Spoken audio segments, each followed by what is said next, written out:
Hey grade 7-8, so I am here to help get you through the rest of the year. I'm going to make videos like this on the regular to help you finish the last 3 units and make sure you get the really important stuff, as well as help maybe assign some of your homework and stuff like that you'll end up having to do. But let's just jump right into it. So I'm going to divide up this unit into 2 parts. The first part is talking about light as a ray. And what a ray is, if you think about math, is it's a straight line. So kind of like this ruler is a straight line. It goes from one place to another place. That's a ray. I'll turn it on so you can kind of see it there. On the flip side, there's a second half to this unit, which is light as a wave. Now, both are true, even though they're opposite. And both help us to understand certain aspects of light. For example, a shadow is cast because of the ray model of light, but isn't so well explained by the wave model of light. But different colors of light is explained well by the ray model of light, but doesn't get explained very well by the ray model of light. Did I say that right? Color is explained by wave, but not ray. A shadow is explained by ray, but not wave. So there's 2 parts. So the first, in your textbook, the first few sections here, what is light, reflection, refraction, lenses and vision, and extending human vision. This is all explained very well by the ray model of light. The bottom half of this unit, chapter 6, 7, and 8, or topic 6, 7, and 8, sources of colors, the wave model of light, and beyond light. All of these are talking about light in its radiation context. So 2 different things, very opposite from each other, both 100% true, and both are used to explain light very well. So let's just jump into it. I'm going to skip through all this preview stuff and get us right into the essentials, which is what is light. And actually light in its simplest form of explanation is light is a form of energy that our eyes are able to pick up. And I realize that seems like an oversimplification of something that is going to take an entire topic or entire 7 or 8 topics to do.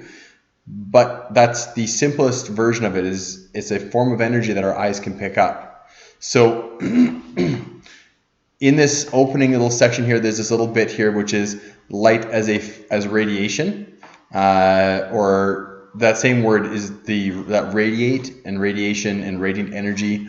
All of these things have to do more with the wave model of light, which again we'll talk about and we'll explain it well, and I'll put up some videos that will hopefully explain it really well for you. But this radiation thing, basically energy is not a thing, it's not a substance. The actual thing that they're traveling are called photons, which have no mass and take up no space. They're just pure energy, and they're traveling from an energy source to, the Earth as a destination. Or if you're thinking about a star's light is traveling from a distant object through space over a long period of time and eventually reaches the Earth, or some of it that misses the Earth is traveling to another planet and hitting Pluto as well as hitting us. So that's what radiation is. Again, radiation, really important thing about it is it doesn't require any matter to travel through. Light in the form of light's able to travel through air, through space, through the glass when you open your window or you open your blinds up in your room in the morning and you want fresh light room to be there. That light that's traveling through the glass is still the exact same thing as it was when it was traveling through space. And we'll just talk about something a little bit later on to kind of explain that a bit better. 2 different sources of light. Here we have artificial sources of light. So for example, up here behind my head, somewhere, that's really hard to do, somewhere over there, that is a artificial source of light. That's called a fluorescent light. So artificial sources of light are just that man-made source of light, whereas the sun or fire are good examples of natural light sources. Okay, so there we have sources of light, and There's nothing really tricky about that. Light does two things. Light can either be absorbed or it can bounce off of a surface.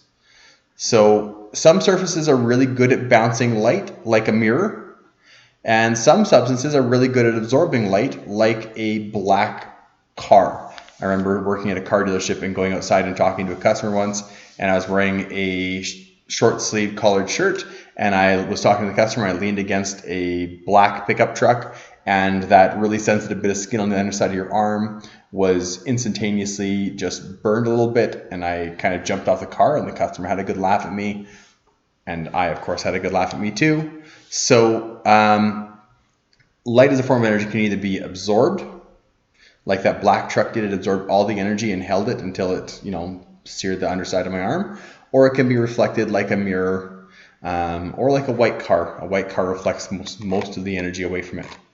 So sources of light, really important thing here when we get down into sources of light. These are almost all artificial except for one of them is a natural source of light.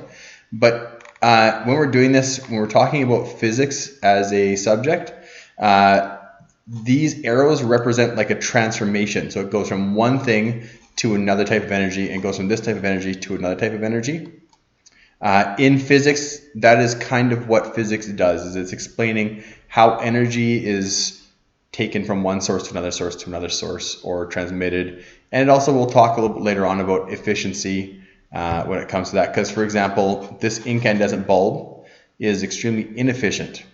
95% of the energy that you put into it is turned into heat, and only 5% of it is turned into light energy, which makes it really, really inefficient and kind of a poor light source.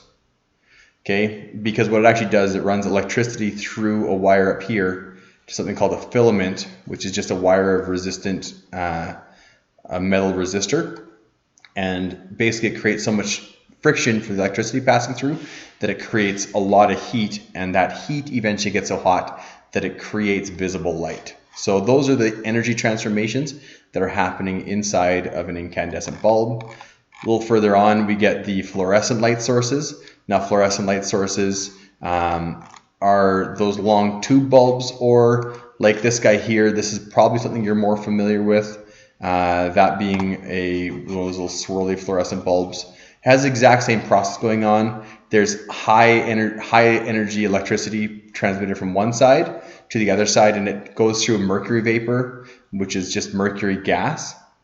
And that mercury gas puts off ultraviolet light, which is light that our eyes can't see. But that ultraviolet light then hits a phosphorus coating that's all the way around the inside of the tube, whichever kind of fluorescent light bulb you're talking about. And phosphorus, when it picks up ultraviolet light, it puts out visible light. So you can see all those energy transformations happening here in this little diagram here. These guys are significantly more efficient because if you look, there's electrical energy that's transmitted or is absorbed by the mercury particles, and they put off ultraviolet light, and then that light is absorbed and then puts off light. So there really isn't a ton of different transformations happening in the sense of one type of energy going into a completely different type of energy, turning into a completely different unrelated type of energy. Is kind of the way I think about it when it comes to efficiency. Phosphorescent, you guys know this is glow in the dark. Ewan had a pair of pajamas once upon a time that were phosphorescent, and what would happen is he would lay his pajamas out on his bed during the day, and he would open up his blinds, and then they would absorb a lot of light, and then when he would go to bed, he'd turn the light off. The little, I think it was dinosaurs on it, would glow in the dark, and he was just super excited because when he would go, I remember him like going to bed and like ducking his head underneath his covers because they had absorbed a lot of light energy, and then they transmitted or emitted, some of that glow in the dark, that stuff. I remember being a kid and having the glow in the dark stars on my roof. So phosphorescence is glow in the dark. Chemiluminescence is our next one. Chemiluminescence, if you look at these, chem is chemical, luminous means to give off light. So chemiluminescence is a chemical reaction that gives off light. Bioluminescence, same thing. Bio, the root word here is bio meaning living, luminous giving off light. So that's a living thing giving off a light. So fireflies, those kinds of things are all bioluminescent light sources. Your parents might have yelled at you at some point in time. Actually, I'd be willing to bet that at some point in time, most of us have been barked at by our parents about leaving a light on for hours and hours and hours. And what do you think? We're made of money and stuff like that. I know I've said those things, feeling really old saying that. But there is a cost to lighting, which this calculation is really easy. Light energy is kind of measured in kilowatt hours. So kilowatt means thousands of watts, and hours, that little dot means times hours. So in this, to take something like this is a 60 watt bulb. So we take that 60 watts and we divide it by 1,000 to turn it into kilowatts. So it's 0.06 kilowatts. And if it's left on for 10 hours, so 0.06 times 10 gives you 0.6 kilowatt hours. And then they would just multiply that 0.6 by however much the energy costs. So in this example, they say energy costs 8 cents per kilowatt hours. So it only costs 4.8 cents to leave this bulb on for the 10 hours. Now, that doesn't seem like a lot, but if you have multiple light bulbs on in your room, or if you have multiple rooms where you leave multiple light bulbs on for extended periods of time,